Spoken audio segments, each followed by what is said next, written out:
Hola, ¿qué tal? Muy buenas tardes.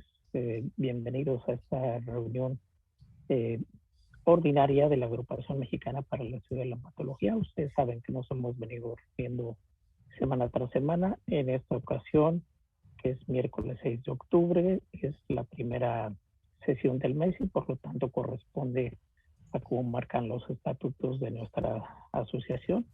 Eh, Llevar a cabo la sesión mensual ordinaria, en esta ocasión con un tema bastante interesante. Pero bueno, antes de hablar de ello, me voy a permitir ceder la palabra a nuestro presidente, el doctor Óscar Hernández Zamudio, que tenga bien a darnos las palabras de bienvenida. Por favor, doctor Óscar, adelante cuando guste.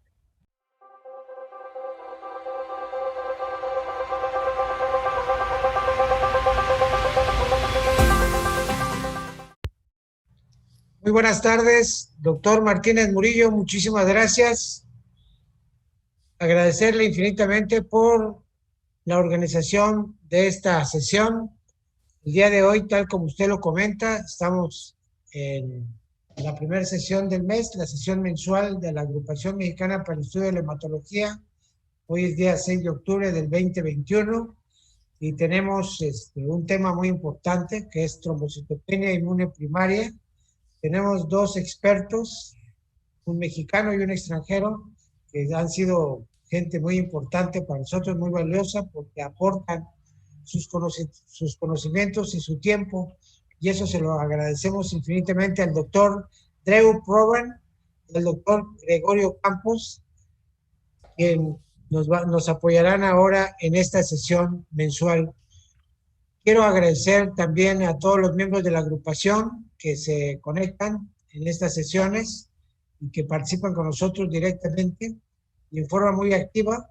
También a todos los grupos de Latinoamérica que están pendientes de nuestras sesiones. Quiero agradecerles también el que lo hagan y pues ojalá esta sesión sirva para aumentar o consolidar sus conocimientos.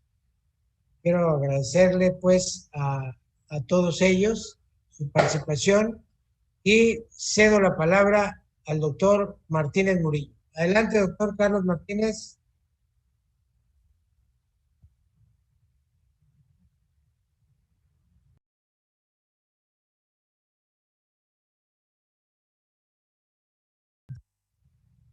Pues bien, muchas gracias a nuestro presidente, el doctor Óscar, por lo que nos acaba de comentar y de anunciar. Damos el arranque de esta sesión mensual ordinaria de la Agrupación Mexicana para la Estudio de la Hematología. Y efectivamente, hoy miércoles 6 de octubre tenemos un tema, creo que llama la atención para todo el ámbito de la hematología, sea en la parte pediátrica como de adultos.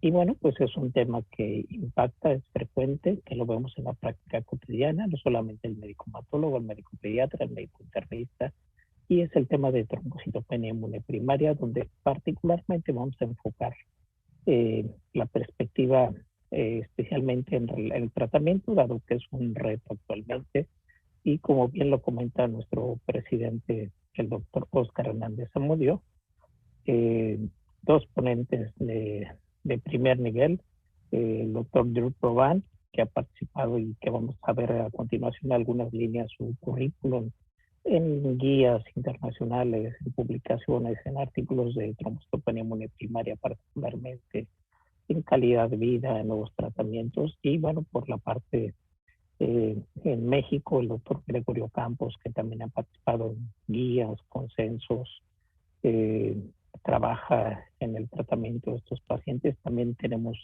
dos personalidades en este mundo del tratamiento de la trombocitopenia inmune primaria. Me voy a permitir, por supuesto, como lo hacemos de manera permanente, dado que cada vez tenemos un número importante de colegas de toda América Latina, de todos los ámbitos de la hematología, laboratorio, enfermería y otras especialidades, que es la Organización Latinoamericana de Hematología, Hemostasia y Hemoterapia, y agradecerles porque, bueno, pues cada vez se suman, ya teniendo más de 100, pues de alguna manera asistentes cada vez que nos enlazamos. Así que agradecer a cada uno de los países que están presentes, como lo mencionó el doctor Oscar, y por supuesto a los diferentes estados, ciudades, colegios de hematología y diferentes sociedades que se enlazan. Igualmente a los profesores, por supuesto, especialmente al área de hematología, pero bueno, también profesores en otras áreas afines que también convocan a sus alumnos a que estén con nosotros en las sesiones ordinarias y extraordinarias. Tenemos varios proyectos que nos difunden y con el fin de favorecer el diagnóstico de los pacientes. Es esto que hemos estado repitiendo continuamente, es el registro de mutaciones de proteína ABL en pacientes con leucemia mieloide crónica en recaída o refractarios, sobre todo tratando de buscar algunas mutaciones que pueden ser refractarios al inhibidor de tirosina quinasa, el receptor de perfil. Este proyecto sigue abierto, entonces si tienen pacientes que cumplan con estos criterios, por favor, comunicarse a la AME y donde pues, los contactarán con el centro donde están haciendo las pruebas para sus pacientes. Igualmente, ese es otro proyecto que hemos estado anunciando igual desde hace varios meses, es la determinación de cadenas pesadas de monoglobulina para igualmente determinar diagnóstico.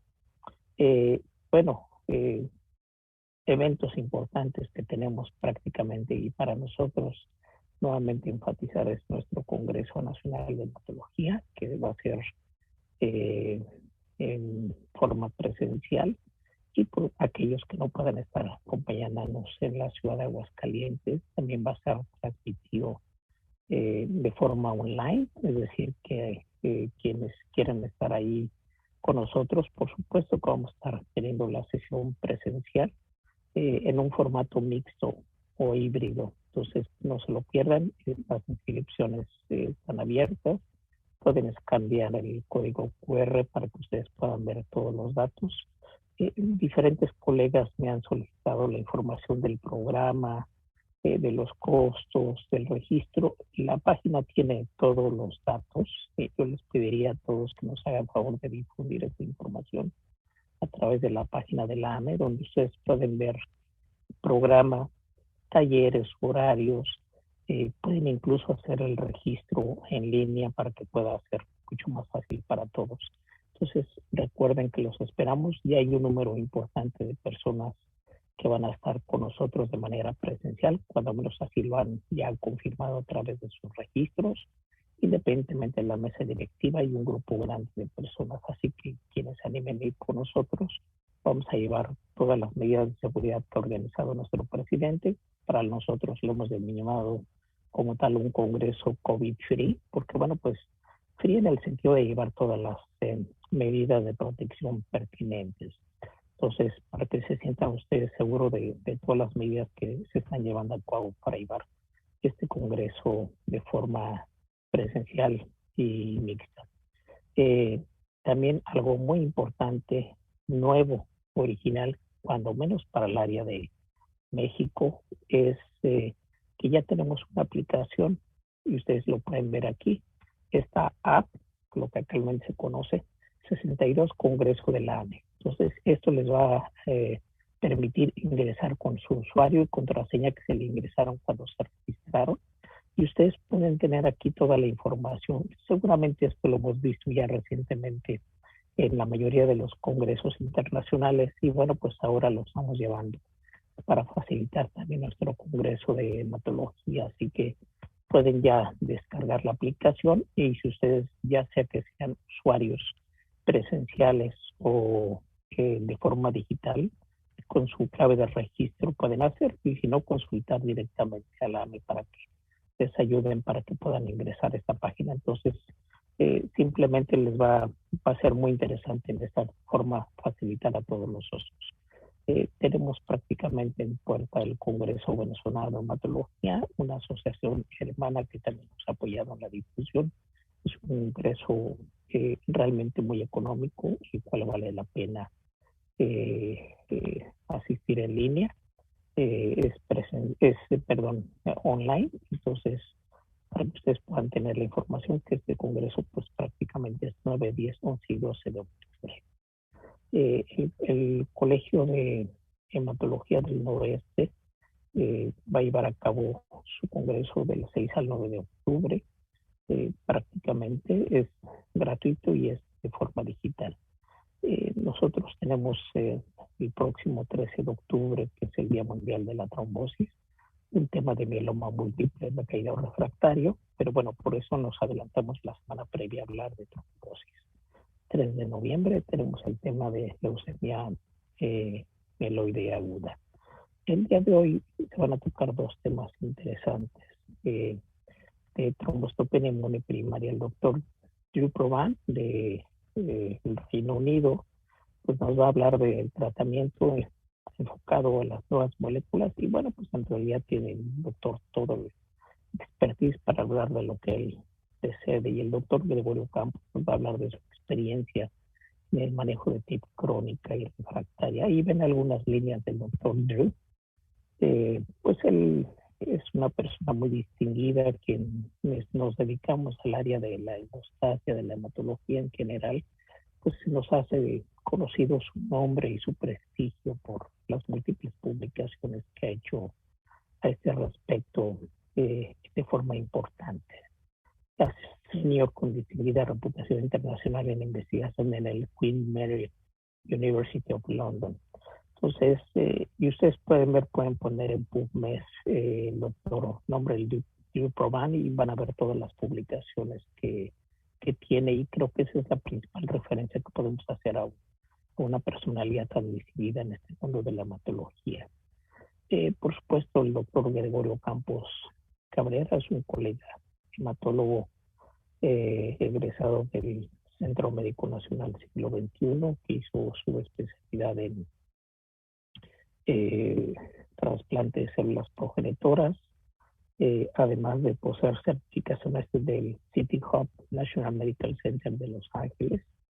Él es profesor y coordinador académico en hematología, una persona muy inquieta, integra continuamente casos clínicos que difunde entre todos los colegas. Entonces, él también tiene su experiencia personal propia y muy enriquecedora sobre el manejo de la TIP crónica refractaria. Así que pues no me resta más que ceder la palabra a nuestros speakers, no sin antes darles nuestros datos de contacto. Si tienen alguna duda, quieren escribir, por favor, háganlo saber.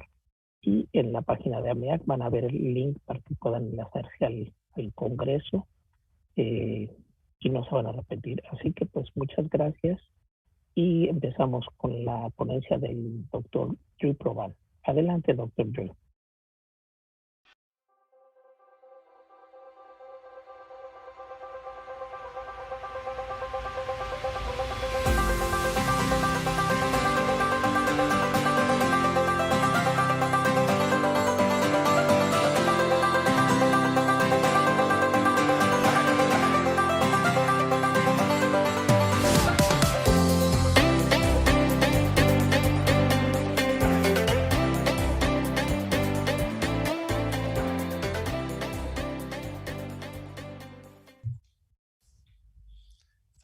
Thank you very much.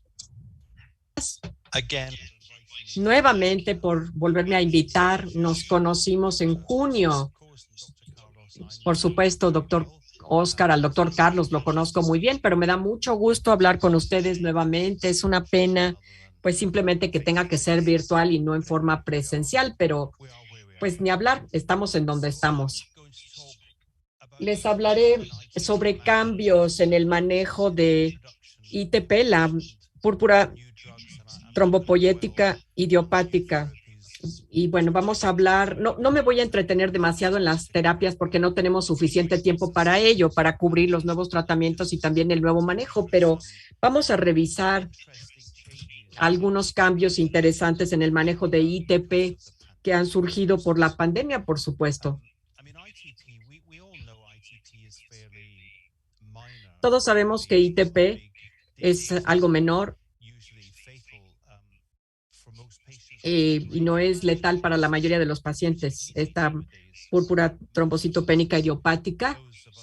Bueno, la mayoría de nosotros tenemos acceso a nuevos medicamentos, como por ejemplo los agonistas del RTPO, y la mayoría de los pacientes van a responder a tratamiento y muchas personas responden incluso sin tratamiento, pero el problema es que a veces la terapia de primera línea fracasa y la terapia subsecuente o de segunda línea nunca ha sido particularmente buena hasta recientemente.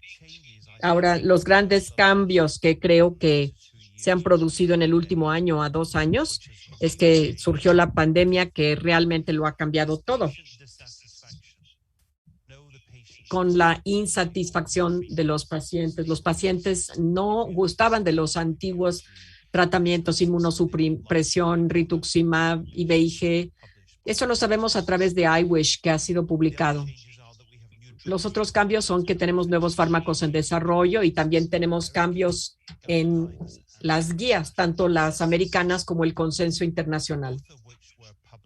Ambas de estas fueron publicadas a final de 2019, justo antes de que la pandemia realmente azotara con fuerza. Estas guías mostraron los cambios de manejo en los últimos 10 años, pero ha habido cambios muy rápido desde entonces, es decir, de la primavera del 2020, cuando realmente surgió la pandemia. Me pidieron que les mencione un poco sobre las guías y también investigación, pero esto es muy breve. A partir del consenso, el diagnóstico, nada es nuevo, no hay pruebas diagnósticas nuevas para la ITP y probablemente, creo que esto ya se los dije la última vez, tampoco creo que nunca vaya a haber una prueba diagnóstica para la ITP porque no se trata de una única enfermedad. Hemos agregado hepatitis B a la investigación y también decimos que la médula ósea no se requiere para ningún paciente. Voy a hablarles más de esto un poco más adelante. Para adultos, tenemos muchos datos adicionales de trombopoyetina y en el consenso decimos que, bueno, el fostamatinib ya fue licenciado y la esplenectomía hablamos de que solamente después de probar y fracasar agonistas de receptores de trombopoyetina. Y también tenemos la ciclosporina para embarazo y también TPO humana recombinante. Bueno, en China solo por 2 semanas, en ningún otro lugar. Y los agonistas del RTPO en casos extremos al final del embarazo. Y esto es anecdótico y fuera de indicación. Para pediatría tenemos más datos de TPO y con un abordaje un poco más agresivo. Y tenemos una nueva sección, que es una sección importante a la que se le denomina calidad de vida, porque hoy día las guías, el consenso se trata de la calidad de vida de los pacientes y de su satisfacción e involucrar al paciente en las decisiones. No voy a revisar esta tabla, ustedes lo reconocen del consenso original en 2010 y esto es en 2019 y realmente no hay nada pues realmente nuevo, salvo por la hepatitis B que se añadió a la columna verde. Ahora tamizamos a los pacientes para hepatitis B y esta es la única diferencia. Ahora, la médula ósea ha sido contenciosa por mucho tiempo. Hay algunos hematólogos que piensan que para poder diagnosticar la ITP se tiene que trabajar con y estudiar la médula ósea, pero la guía americana dice que no. El consenso también dice que no. Incluso si uno tiene 95 años de edad, no requiere estudio de médula ósea solo en casos de mielodisplasia leve. Bueno, porque si es mielodisplasia leve, entonces por lo general vemos más que un recuento plaquetario aislado. Y las referencias están abajo, la segunda referencia, la de Comont. Este fue un estudio que evaluaba médulas óseas de pacientes mayores con ITP sospechada para ver cuántas otras enfermedades eran diagnosticadas y no hubo ninguna. Entonces, no estudien médula ósea a menos de que haya algo muy sospechoso o a que no respondan al tratamiento. Ahora, sí probamos esta vez, intentamos tratar de destacar las metas del tratamiento. ¿Qué es lo que estamos tratando de lograr? con un paciente con ITP? Bueno, decimos que tiene que ser una terapia individualizada y creo que todos pues practicamos un abordaje individualizado a la persona y al tiempo. Ese paciente y esa fase de la enfermedad en particular, bueno, tratamos de evitar el sangrado, no aspiramos a la normalidad, no queremos plaquetas normales, 20 a 30 mil estaría bien. Deberíamos estar utilizando medicamentos con el mínimo de toxicidad para tratar de evitar los tratamientos antiguos y estamos también optimizando la calidad de vida de los pacientes y no haciéndolos sentir peor. Ahora, esto es un gran cambio para estas nuevas guías, el uso de corticosteroides, porque hemos estado utilizando esto por mucho tiempo, desde los 1950, y estábamos utilizando desde hace muchos periodos dosis altas. Las guías estadounidenses y el consenso, ambas dicen que se pueden utilizar los esteroides, pero que hay que mantener un ciclo corto de 6 semanas o menos. Entonces, nosotros recomendamos en el consenso 1 miligramo por kilogramo de prednisona sin exceder de 80 miligramos, aunque el paciente pese más de 80 kilos por 2 semanas. Y o responden o no responden. Si sí responden, entonces hay que destetarlos en 4 semanas y después suspender. Si no responden, destetarlos por unas cuantas semanas. Y los temas clave de las guías, el consenso está a la izquierda y las guías estadounidenses a la derecha. Limitar el uso de esteroides de primera línea y tratar de postergar la esplenectomía por lo menos por 1 año, y también fijar nuestras metas de tratamiento, ambos. También ambos consideran la calidad de vida y también ofrecen direcciones para el futuro.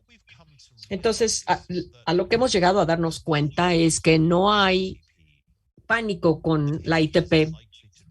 El paciente lo más probable es que no caiga muerto si no lo tratamos instantáneamente. No es tan peligroso. Pero hemos estado tratando excesivamente a los pacientes por mucho tiempo, décadas, de hecho, de sobretratamiento, lo cual ha afectado su salud y su calidad de vida. Esto es a lo que se refiere el HRQOL. Los pacientes se sienten mal con el tratamiento, se sienten bien con la ITP, pero no se sienten bien con el tratamiento. Pero creo que ahora estamos mucho más relajados en nuestro abordaje para los pacientes adultos, en donde, bueno, quizá más que el hematólogo pediatra, estamos muy relajados y usamos menos inmunosupresión, y eso es muy cierto en la pandemia. Tratamos de evitar la inmunosupresión y utilizamos menos corticosteroides que antes. Y vamos a tratar de maximizar la calidad de vida. Entonces, estamos en esta pandemia que nos ha afectado la vida, cambiando la forma en que vivimos, la forma en que vamos de vacaciones o que podamos incluso mezclar. El socializar, la inmunosupresión no es lo ideal para ninguna enfermedad. Y aquí estamos hablando de ITP. Y, por ejemplo, los receptores, los agonistas del RTPO tienen una eficacia increíblemente alta. Son tratamientos modernos muy distintas de las terapias anteriores. Así que pensar sobre qué hay que hacer cuando fracasa el tratamiento de primera línea para los pacientes. Obviamente, queremos asegurarnos de que estemos lidiando con ITP y no con otra cosa. Y por supuesto que eso es fácil de decir, pero difícil de hacer en la práctica, porque la ITP es un diagnóstico de exclusión. Podemos hacer vigilancia expectante por cierto tiempo, pero necesitan tratamiento. ¿Y cuáles son las opciones? Recuerden que el tratamiento puede ser peor que la enfermedad. Este es un artículo del 2001, es antiguo, pero la razón de la que se los coloco aquí es porque ven la cohorte de pacientes con ITP para ver por qué estaban muriendo, y resulta que la mitad de los pacientes morían por infección provocada por inmunosupresión. Entonces, en el consenso tenemos un grupo de tratamientos que llamamos los de la evidencia menos robusta, y son los antiguos tratamientos que aquí aparecen en el panel rojo. Son esteroides, quimioterapia, IVIG, danazol, rituximab, prácticamente ningún dato de estudio se utilizaron. Estos prácticamente no son datos de estudio y por años esto fue lo único que teníamos y los colocábamos aquí dentro del algoritmo del consenso. O sea, son datos menos robustos, no son realmente excelentes, pero remontándonos y pensando en el tratamiento del pasado que usamos por tantas décadas, con metas mal definidas, que era lo que se tenía, ¿cuántos de nuestros pacientes realmente se sentían mejor con la inmunosupresión? Yo diría que no muchos. ¿Cuánta gente se sentía peor con la inmunosupresión? Yo creo que muchos. ¿Y qué tan a menudo hemos cambiado la historia natural de la enfermedad? No muy a menudo, no con los antiguos tratamientos. ¿Y cuántos pacientes han muerto por inmunosupresión?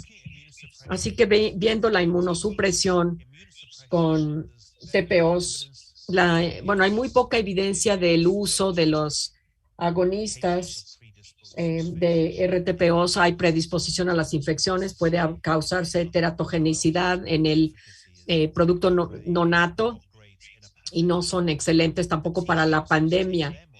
Ahora, por otro lado, los TPOs, si los tomamos, no suprimen el sistema inmune, la eficacia es muy alta y son mucho mejores durante la pandemia.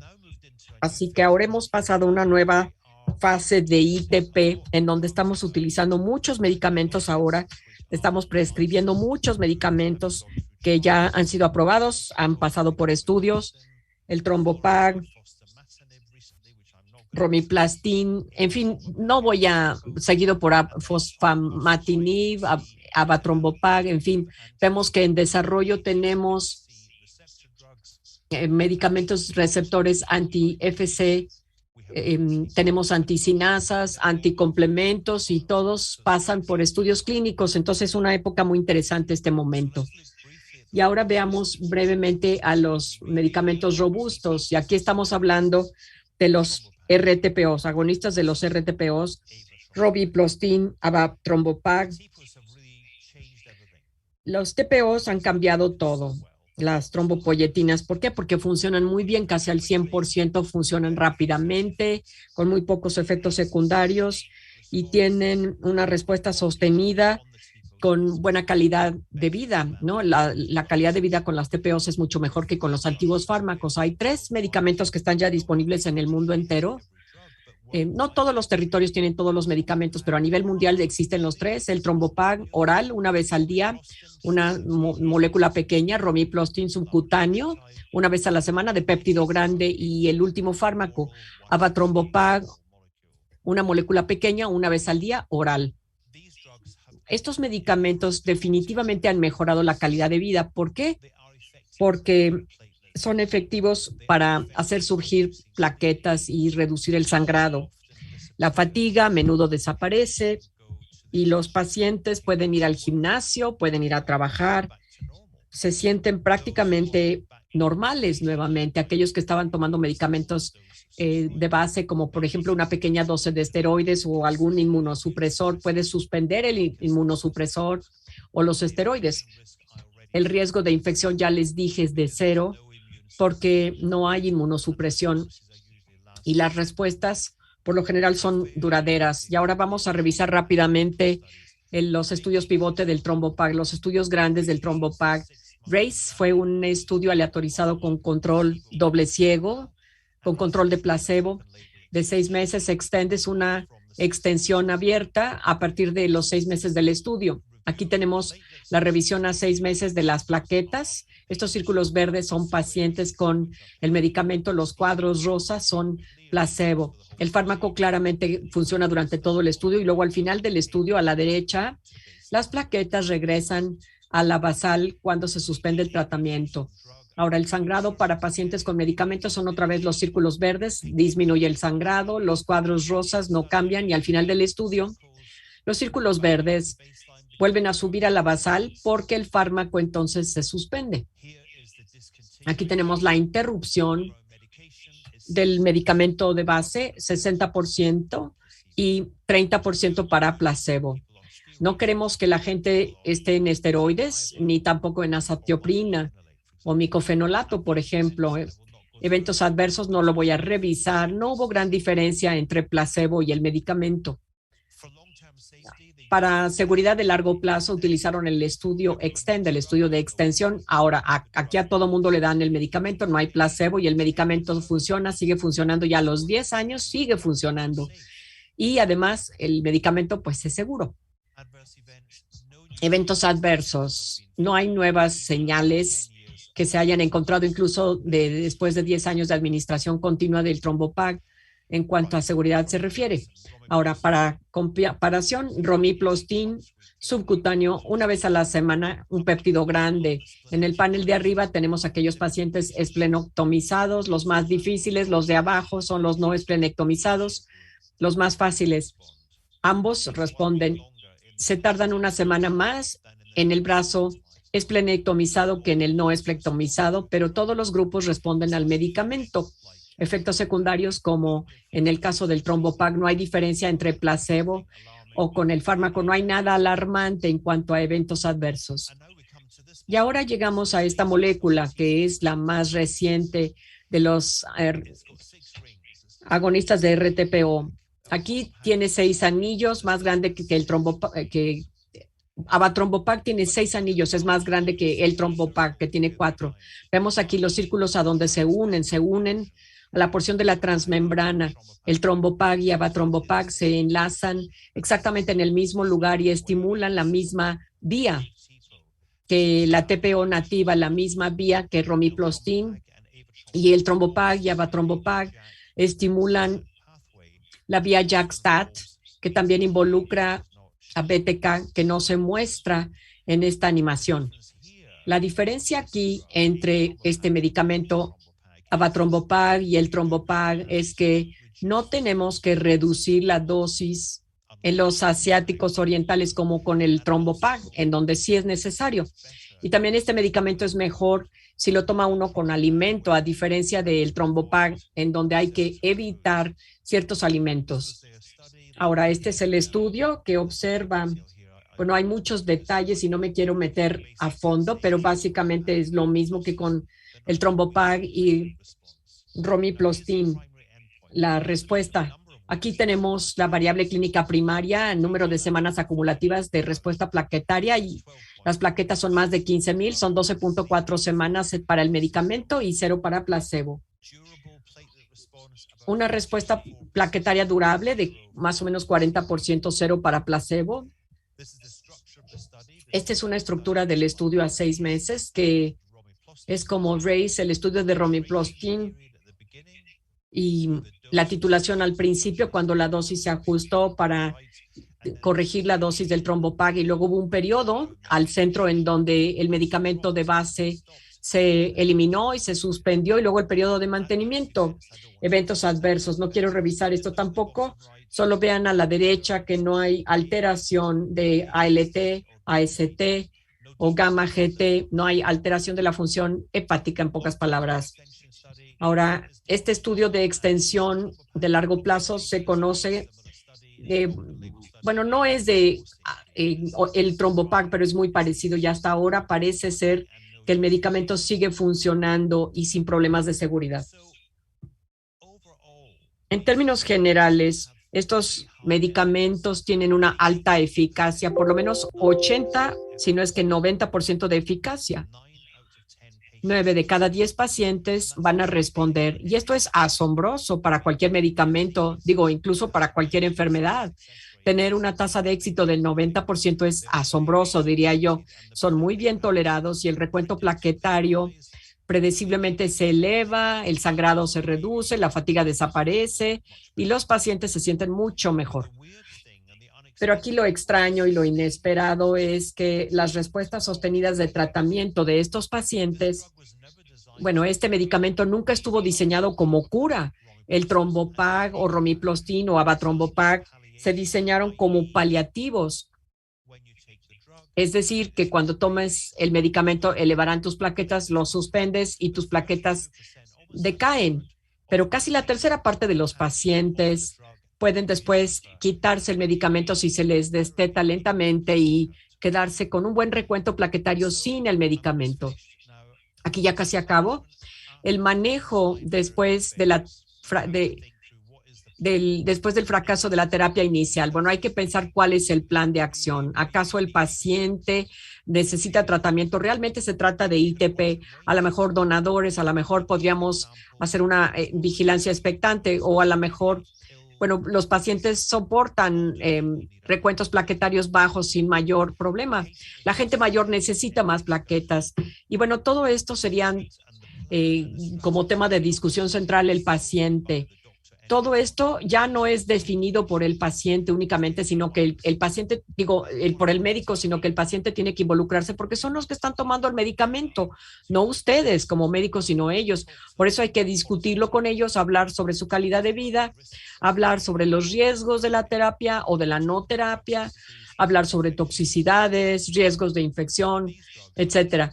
Y estos medicamentos, las TPOs, en realidad son bien toleradas y fáciles de administrar. Y esto nos regresa nuevamente al recuadro de evidencia robusta que vemos aquí.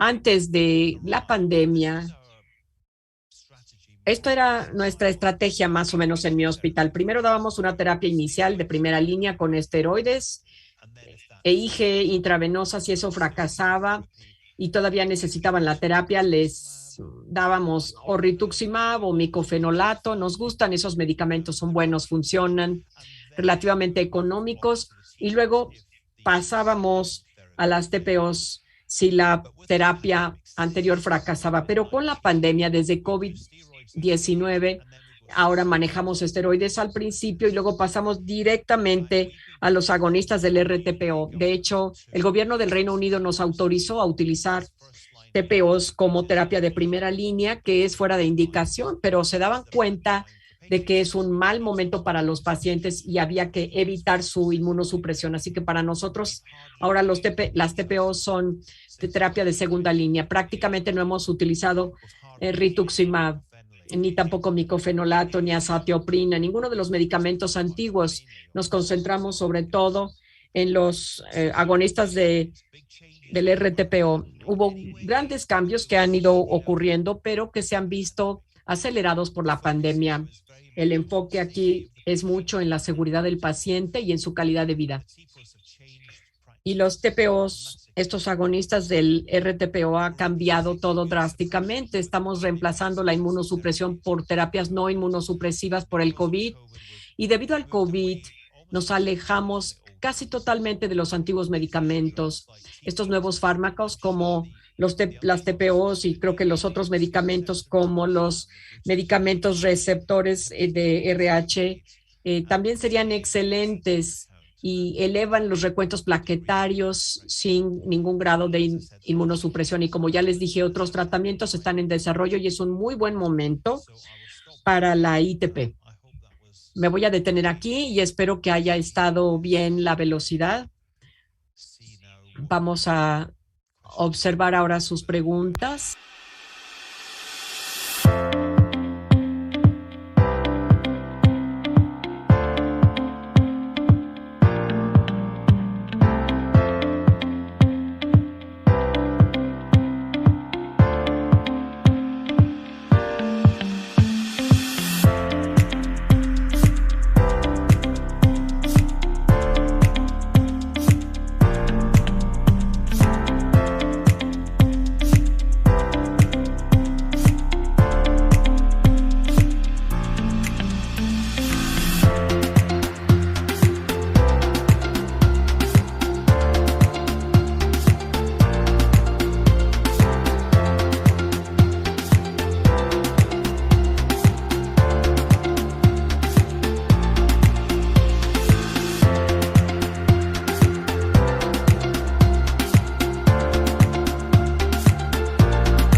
Pues bien, Okay. estamos de regreso después de la excelente conferencia del doctor Drew.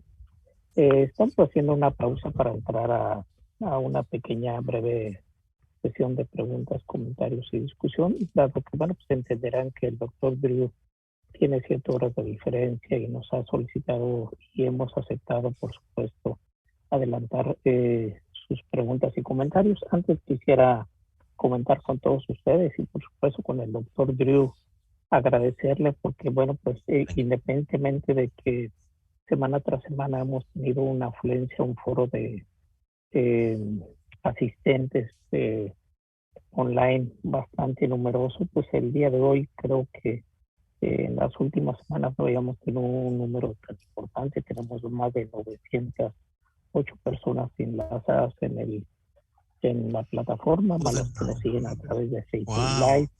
Y por supuesto agradecer indudablemente a las personas, como siempre, cada vez que enlazan, de Bolivia, de Perú, de Argentina, de Chile, de Colombia, de Cuba, de Ecuador, por supuesto, Honduras, Paraguay, República Dominicana, Uruguay, Venezuela y por supuesto de México. Entonces, doctor Drew, para nosotros es un honor tener este número de asistentes gracias a su presencia. Y bueno, que llama la atención Thank you. I'm very humbled by such a large attendance. Wow. Entonces, pues evidentemente esto despierta pues muchas preguntas, dado que esto pues es un tema que afecta a todas las poblaciones en el ámbito de la hematología. Voy a empezar con algunas preguntas que pues pueden o no estar relacionadas, pero seguramente usted, que ha tenido toda la experiencia, nos puede orientar. Por ejemplo, hay una pregunta que es básica y que continuamente se cuestiona si es o no importante poder hacer la prueba del Helicobacter pylori en los pacientes con TIP. Y si fuera el caso, ¿en qué tipo de población podría hacerse este tipo de prueba, doctor? Well, yeah, that's a... Excelente pregunta, muchas gracias. Solíamos tamizar periódicamente para esto hace unos años, pero suspendimos porque la tasa de captación era muy baja, las respuestas no eran buenas. Creo que si el Helicobacter fuera endémico en su población, entonces creo que no sería irrazonable tamizar a los adultos para H. pylori. Y creo que Japón, bueno, esto es muy común. Si ven en Londres, por ejemplo, no es tan común. Entonces es una pérdida de tiempo para nosotros, pero para su población sí es un microorganismo comensal común, sobre todo si alguien fracasa la terapia de primera línea. Yo revisaría y vería si se logró una erradicación post-tratamiento, cosa que puede funcionar. Podría presentarse en un 4% de los casos. Tiende a funcionar mejor si los pacientes son jóvenes y si la TIP es leve y si no tienen la trombocitopenia muy baja. Esos son los casos que tienden a responder. Claro. Hay otra pregunta, doctor. Es en el caso del uso de trombopoyéticos, sabemos que pues los pacientes con TIP, el comportamiento es muy biológicamente diferente en cada paciente, un poco el aspecto de la medicina personalizada. ¿Cuánto tiempo podría estarse manejando un paciente con agentes trombopoyéticos? Podríamos decir que el paciente podría estar años con ese manejo. Y si el paciente suspende el tratamiento, ¿se podría reiniciar nuevamente el manejo con trombopoyéticos? O si ese paciente que estuvo con trombopoyéticos y nuevamente recae, ¿sería ideal seguir con trombopoyéticos o, si las condiciones lo permiten, podría ir el paciente a esplenectomía?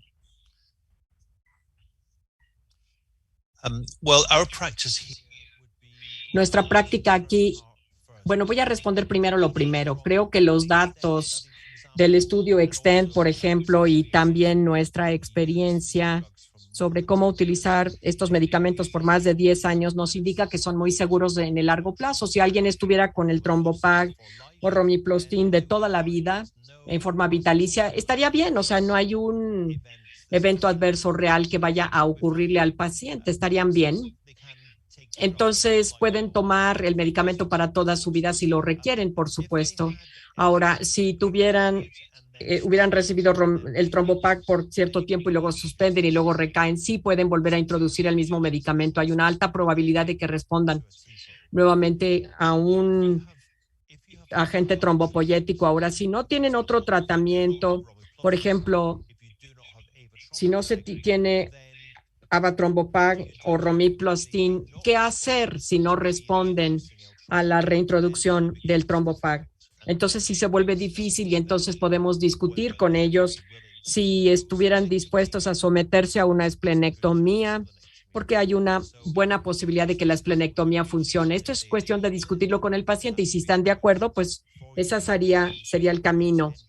Nosotros tendríamos a utilizar otro agente trombopoyético. Por ejemplo, yo no sé si ustedes tengan acceso a romiplastin o no. Espero. Es variable.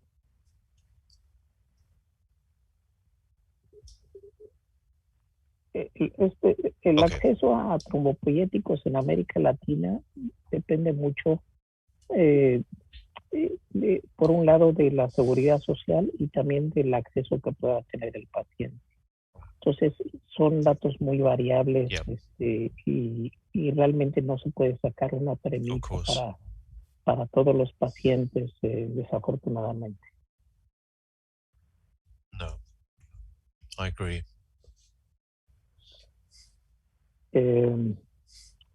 Y una pregunta adicional en relación al uso de, mientras el paciente está con trombopoyéticos, siempre la duda surge si el paciente tiene que ir con monoterapia o lo ideal sería que el paciente estuviera con el Trombopag, romiplastin, más una dosis de corticosteroides. ¿Cuál sería su opinión o qué es lo que manejan habitualmente en su experiencia, doctor Drew? That's a good question. Es buena pregunta. Nos gusta la monodroga, nos gusta un solo trombopoyético, ya sea romiplastin o el Trombopag, pero a veces no funcionan tan bien como pensaríamos o como no quisiéramos. Entonces le añadimos una dosis pequeña de esteroides, como de 5 o 10 miligramos de prednisolona, o a veces una dosis pequeña de micofenolato con un trombopoyético, porque una baja dosis de inmunosupresión más un agonista del RTPO parecen tener sinergia en algunos pacientes bastante buena, y mientras cualquiera de las dos agentes solos no funcionan tan bien como en combinación. Entonces, en pacientes en donde la respuesta pueda no ser tan buena, con el Trombopag de dosis completa se puede intentar añadir una dosis pequeña de esteroide o un poco de inmunosupresión, como ya les dije, y estamos tratando de evitar la inmunosupresión de momento por la pandemia.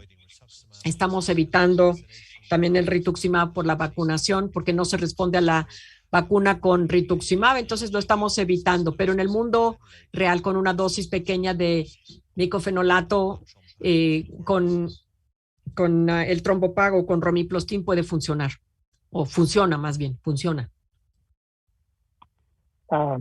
Pues muy bien, doctor Drew. La verdad es que hay muchas preguntas, pero bueno, muchas dirigidas al ámbito de un poco fuera del tema, que yo creo que al final, junto con el doctor Gregorio, nos podemos dar el lujo de detenernos y hacer un debate sobre otras formas en relación al COVID. Yo, sin antes cerrar primera sesión, quisiera darle las gracias a nombre del presidente, el doctor Oscar Méndez Zamudio, a nombre de la AME, pues por su tiempo, su disposición, que siempre ha estado con nosotros, y por supuesto, pues estarlo desvelando en esta sesión como tal para México y para América Latina. Así que muchas gracias y buenas noches, doctor Drew. Thank you too. It's always a pleasure. I love Muchas gracias. Siempre es un gusto. Me encanta ir a América Latina. La próxima vez, por favor, me invitan porque tengo que irlos a visitar. Gracias. Gracias, doctor Drew. Thank you very much. Thank you. A real pleasure. Thank you. Muchas gracias. Fue un gran gusto.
Buenas tardes.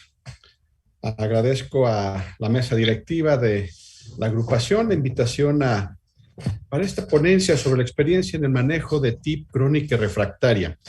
Y creo que va a ser de utilidad para poder también ver el punto de vista, no solamente de las guías europeas, de los profesores europeos que elaboran estas guías y que pueden tener el acceso incluso en ocasiones a todos los fármacos. Aquí en nuestro país tenemos acceso limitado por cuestiones de seguridad social, donde el paciente también tiene que costearse sus propios medicamentos. Entonces, creo que va a ser una plática también interesante y que puede abarcar otro punto de vista que también es interesante para nosotros.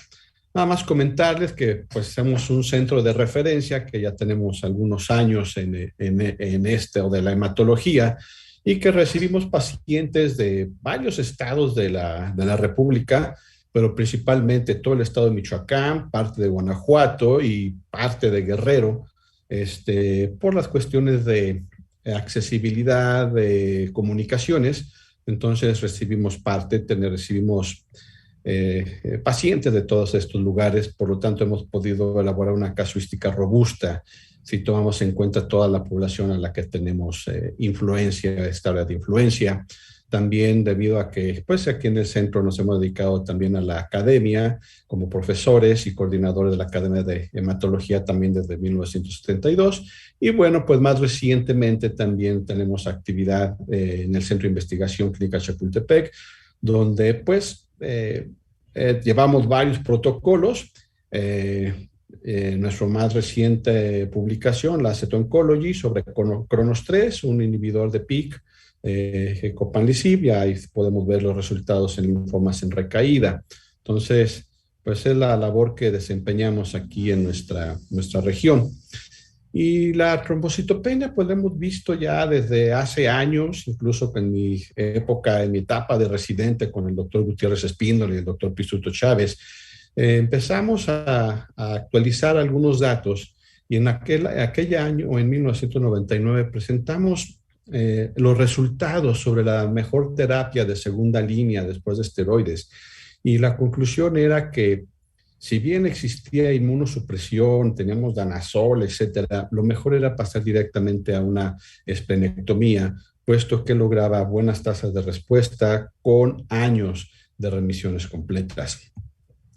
Posteriormente, ya trabajando aquí en Morelia, con la experiencia que tuvimos, logramos juntar una casuística de 88 pacientes donde reportamos estos datos en el Congreso americano en el número 50 en 2008 en San Francisco, y al año siguiente también una extensión de ese mismo trabajo presentado en 2009 en nuestro Congreso Nacional, y donde básicamente pues hablábamos de 88 pacientes que habíamos tenido hasta ese momento. En 45 meses pudimos estudiarlos, mayores de 45 años. Y bueno, las conclusiones es que en ese momento nuestra epidemiología en cuanto a la presentación, edad, género, evolución, pues era semejante a reportada mundialmente. Teníamos menos frecuencia de alteraciones inmunológicas, es decir, había menos pacientes que se presentaban con anticuerpos antinucleares positivos, sin que fuera lupus, con anticardiolipinas, antifosfolípidos positivos, y que no había diferencia en la evolución a cronicidad si usábamos prednisona a usar metilprednisolona. Sin embargo, sí había una mayor mortalidad inicial en el brazo de metilprednisolona por precisamente efectos de infecciones. Entonces, sí es algo que tenemos que cuidar en nuestros pacientes con púrpura, y sobre todo en aquellos pacientes que van a pasar a una cronicidad. Y para hablar un poco de qué es lo que hemos trabajado y qué es lo que nuestros resultados que hemos obtenido, quiero decir, así como el doctor Proban mencionó las nuevas guías o las actualizaciones al 2019, quiero mencionar que estos esfuerzos vienen ya desde hace varios años.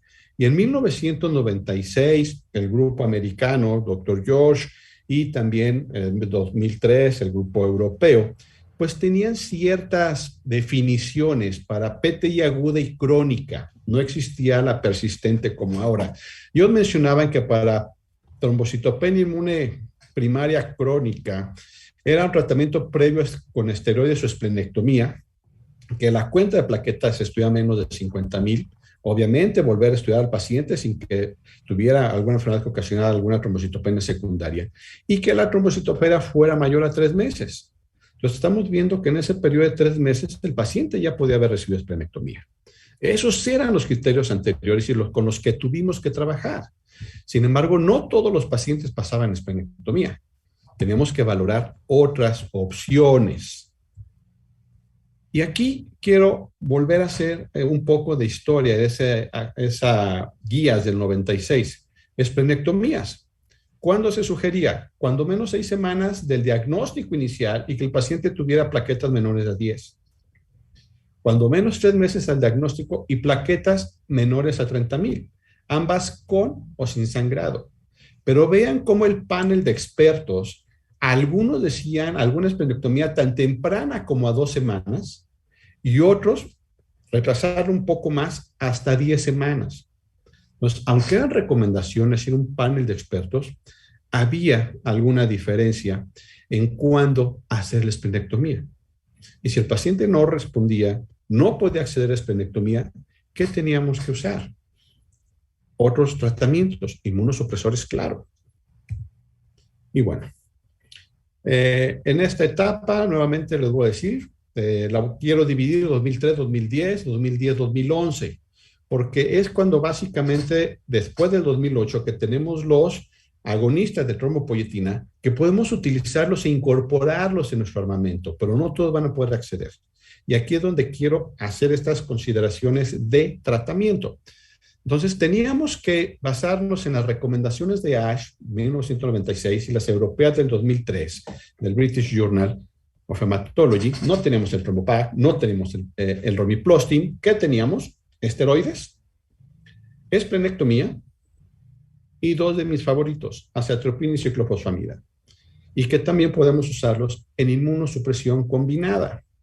Siempre hemos, aparte de nuestros libros de hematología, pues nos basamos en nuestros libros de medicina interna, inmunología, enfermedades autoinmunes, y hemos visto que los agentes inmunosupresores como la azathioprina y la ciclofosfamida son unos buenos medicamentos para optimizar el uso de esteroides y reducir su exposición a los mismos. Entonces, basados en eso, pues diseñamos nuestras estrategias en nuestro centro. Acordarnos esta también imagen clásica del 2002, donde viene donde está descrito el mecanismo de acción. Y vemos que los esteroides fortalecen el endotelio vascular, pero también van a actuar para disminuir la afinidad de los receptores FC por los anticuerpos antiplaquetarios. Estimulan la producción de plaquetas y también actúan como inmunosupresores sobre linfocitos T, y ya también sabemos que sobre linfocitos B actualmente. Entonces aquí, si nosotros queríamos diseñar una terapia de rescate en aquellos pacientes que tuvieran una enfermedad refractaria o en recaída, que tuvieran que necesitar mucho esteroide, pues podíamos utilizar combinaciones de lo mismo, y es de lo que vamos a hablar a continuación. Sabemos que los esteroides en primera línea pueden mantener buenas respuestas. 75% van a responder al esquema inicial. Sin embargo, en nuestra casuística, en este caso, aquí hasta acá fueron más de 123 pacientes, habíamos visto que solamente el 55% mantenía respuesta a los 6 meses y que el 27% a los 12 meses. Es decir, estos pacientes antes de los 6 y 12 meses iban a requerir otro tratamiento. Y aquí es donde nos ponemos a pensar, ¿vamos a volverlos a exponer a otro esquema de esteroides o podemos utilizar algo más? Entonces, nosotros comentábamos o valoramos que si recaen a los 12 meses o más, podemos tranquilamente repetir otra vez el esteroide. El paciente lo recibía por 4 semanas y dosis de reducción, hasta suspender el día 42. Es cierto, había varios esquemas. Estaba el esquema de Robert Macmillan, que lo describió en 1997, donde decía, dar esteroides, no importa las semanas, puede dar 4, 6, 8 semanas a tener respuesta, después ve disminuyendo 10 miligramos por semana, y cuando estés dando 0.5 por kilo, empieza a disminuir de 5 en 5 miligramos. Entonces, era un paciente que iba a estar expuesto durante muchas semanas a esteroides con todos sus efectos secundarios. Ese era el esquema de Macmillan. Teníamos otros esquemas y de los que más se utilizaban eran los que habíamos aprendido de la leucemia linfoblástica aguda. La exposición a prednisona durante 28 días, 4 semanas, y después esquema de reducción hasta 42 días. Todos los hematólogos muy familiarizados con ese esquema, y fue el que más se utiliza y el que nosotros hemos utilizado. Y bueno, si recaen antes de los 12 meses, considerar nuevo curso de esteroides en algunos pacientes, pero también inmunosupresión combinada. Algunos hicimos esplenectomía, que era todavía sigue siendo una indicación muy precisa. Cada vez los pacientes se rehusan menos y también las guías dicen que hay que diferir lo más que se pueda. Y en estos resultados no voy a comentar resultados de monoterapia. Claro que tenemos pacientes con monoterapia, con azatioprina, con ciclofosfamida, que son en aquel momento principalmente, pero quiero hablar de inmunosupresión combinada porque es una opción a nuestro punto y mi punto de vista que puede llegar a utilidad. Recurrencias a 12 meses o más, no voy a hablar por el número de pacientes, sino por el número de eventos, porque hay pacientes que pueden tener recurrencias a 12, 24, 36 meses, etcétera, y podemos volverlos a salvar con un esquema de esteroide. Entonces, aquí tenemos 123 eventos, incluyendo 2 o más ciclos de esteroides previos. El rescate fue igual, con prednisona por 28 días y dosis de reducción hasta suspender al día 42. Y vean cómo nuestra respuesta va disminuyendo con el tiempo de la trombocitopenia inmune primaria. Ya solamente el 32% mantenía respuesta a 6 meses y el 17% a 12 meses. El tiempo al siguiente tratamiento en promedio fue 19 meses, desde 12 hasta 27 meses después de suspender el tratamiento. O sea, todavía podemos lograr que un porcentaje, si bien bajo, de estos pacientes mantengan otra vez respuestas prolongadas. Pero es raro. Generalmente el paciente vuelve a recaer y va a requerir otra terapia. Entonces, para no estar exponiendo tanto a esteroide, o pasaban la esplenectomía o lo exponíamos a otro tratamiento. 12 pacientes en aquel entonces hicimos esplenectomías, 8 necesitaron reiniciar esteroide antes con dosis de reducción de esos pacientes, y de estos 12, 8 mantienen respuesta sin tratamiento. Años sin tratamiento y no han vuelto a recaer. 2 han recibido tratamiento para crónicos y 2 se perdieron el seguimiento. Entonces estamos teniendo que 8 de 12 pacientes pueden llegar a tener respuestas sostenidas, como menciona la bibliografía, 5 o 10 años después. Entonces yo creo que la esplenectomía sigue siendo una muy buena arma terapéutica en nuestro medio, en aquellos pacientes que no puedan acceder a agonistas de receptores, no puedan acceder a rituximab y que tengamos que estar decidiendo entre continuar esteroides, inmunosupresión combinada o pasarlos a esplenectomía, además del costo. También el costo, la esplenectomía es solo un evento con altas tasas de curación. Y ya en alguna vez, también en alguna ponencia, hablamos de que los seguimientos a 40 meses publicados en Medicine por Baltimore hace 3 años, no hay mayor aumento de infecciones, solo de enfermedad tromboembólica, pero bueno, habrá que considerarlo y estar pendiente de esos pacientes. Si el paciente recurría antes de los 12 meses, hablábamos con él, porque como ya se mencionó, el paciente es el que sufre el tratamiento, el que tiene los efectos secundarios. Entonces, habrá que consensuar. Entonces, en estos pacientes que tenían recurrencia entre 9 y 12 meses después de haber suspendido el ciclo de esteroides anterior, podían pasar a recibir esteroides solos o inmunosupresión combinada. Los que recibían esteroides solos, 37 eventos, ya tenían 3 o más ciclos de esteroides. Vean cómo el 27% mantenía respuesta a 6 meses y solamente el 14% respuesta a 12 meses. Con tiempo siguiente tratamiento de 12 a 15 estos que respondían. Entonces vemos que la exposición a esteroides sí puede lograr respuestas, pero cada vez la duración va siendo menor, va siendo menos.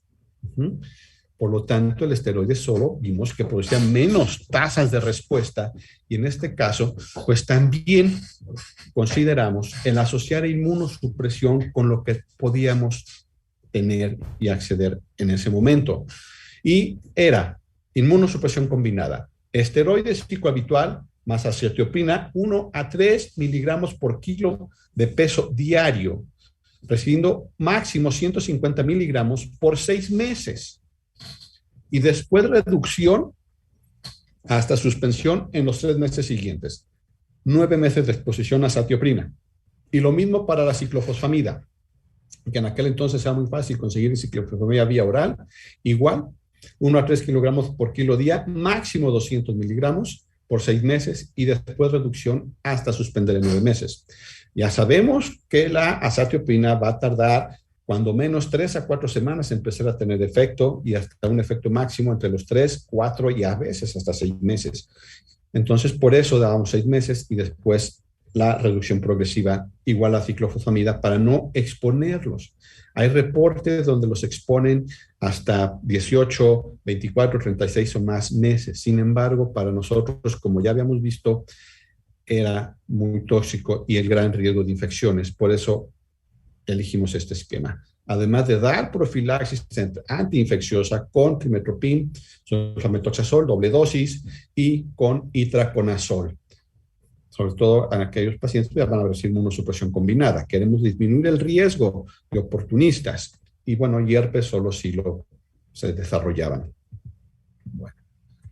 ¿Qué respuestas tuvimos? Esteroide ciclo habitual, 28 días y 42 para suspender con azatioprina, 27 eventos. Y aquí incluimos pacientes que habían recibido esteroides previamente o inmunosupresión combinada. Fueron 25 de estos 27 pacientes, 93%, mantenían respuesta a los 6 meses después de haber suspendido el tratamiento y el 85% los seguían manteniendo después de los 12 meses de haberlo suspendido. 3 de 4 pacientes, el tiempo siguiente tratamiento, 16 a 37 meses, pero de esos 3 a 4 pacientes tardaron más de 2 años en volver a necesitar nuevo tratamiento. Entonces, es una respuesta a nuestro punto de ver la inmunosupresión combinada en este esquema con muy buenas tasas de respuesta. y un buen tiempo a necesitar otro tratamiento. Y bueno, había que valorar las infecciones y obviamente CTCA, NSI, grado 3 o mayor, no hubo pacientes que tuvieran que estarse internando de urgencia o que hubieran tenido que estar en complicaciones graves. Entonces, un tratamiento seguro, tomando las medidas profilácticas y haciendo un adecuado control. Y lo mismo pasó para ciclofosfamida. 33 eventos, 93% mantenían respuesta a los 6 meses de haber suspendido y el 84% a los 12 meses de haber suspendido tratamiento. Y aquí 4 de 5 pacientes lograban estar libres de tratamiento por más de 2 años. Un poco mejor en cuanto al tiempo, bueno, un poco mejor en cuanto a la cantidad de pacientes libres de tratamiento, 3 de 4 con acetropina, 4 de 5 con ciclofosfamida, e igual, no hubo complicaciones graves, pues